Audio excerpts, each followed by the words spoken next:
Hi friends, అందరికీ నమస్కారం. రామయ్య అనుగ్రహం కోసం శ్రీరామ నవమి రోజు ఏం చేయాలి, ఏం చేయకూడదో తెలుసా?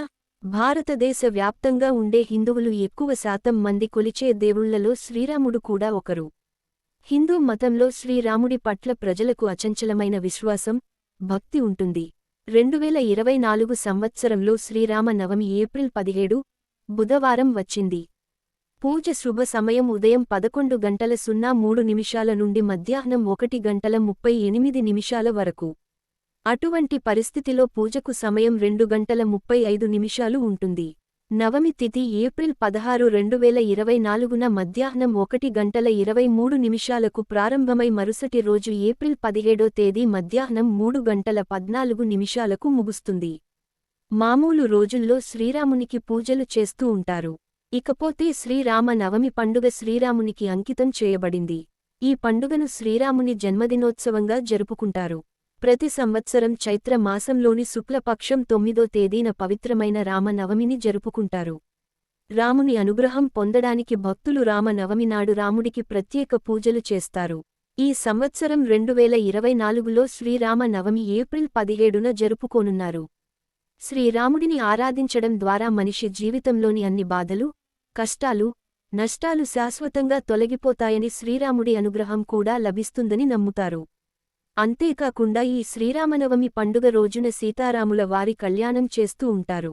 అయితే ఆర్థికపరమైన సమస్యలు తొలగి తన లాభం కోసం చూస్తున్నవారు ఈ శ్రీరామనవమి పండుగ రోజు సాయంత్రం కొన్ని రకాల పనులు చేస్తే చాలు. ఆ శ్రీరాముడి అనుగ్రహం కలుగుతుంది. ఆర్థిక లాభం కోసం రామనవమి సాయంత్రం ఒక గిన్నెలో నీటిని తీసుకుని రామరక్షా మంత్రాన్ని ఓం శ్రీం హ్రీం క్లీం రామచంద్రాయ శ్రీం నమః అనే మంత్రాన్ని 108 సార్లు జపించాలి. తర్వాత ఈ పవిత్ర జలాన్ని ఇంటి నలుమూలల్లో చల్లితే మీకున్న ఆర్థికపరమైన సమస్యలు, ఇబ్బందులు అని తొలగిపోతాయి. అలాగే సంతానం కోసం చూస్తున్నవారు కొబ్బరికాయను తీసుకుని ఎర్రటి గుడ్డలో చుట్టి సీతాదేవికి సమర్పించే ఓం నమః శివాయ అనే మంత్రాన్ని 108 సార్లు జపించాలి. అలాగే కోటి సమస్యలతో ఇబ్బంది పడుతున్న వారు కోర్టు ముందు నెయ్యి లేదా నూనె దీపం వెలిగించి శ్రీరామ్ జై రామ్ జై జైరామ్ అని 108 సార్లు జపించాలి.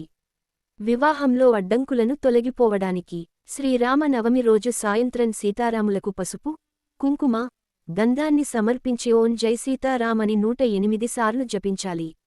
శ్రీరామ పండుగ రోజున మద్యం సేవించడం, మాంసం తినడం లాంటివి అస్సలు చేయకూడదు. అయితే శ్రీరామనవమి రోజున శ్రీరాముని పూజించడంతో పాటు ఆ రోజు కొన్ని రకాల పనులు చేయకుండా ఉండడమే మంచిది అంటున్నారు పండితులు. అలా తెలిసి తెలియక చేసే తప్పుల వల్ల అనేక రకాల సమస్యలను ఎదుర్కోవాల్సి వస్తుందని చెబుతున్నారు. ఇంతకీ ఎలాంటి పనులు చేయకూడదు, అలాగే పూజా విధి విధానం, సమయాల గురించి ఇప్పుడు మనం తెలుసుకుందాం.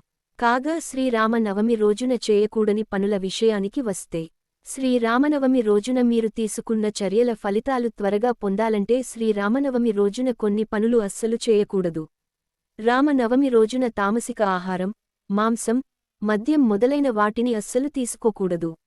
మనసును స్వచ్ఛంగా ఉంచుకోవాలి.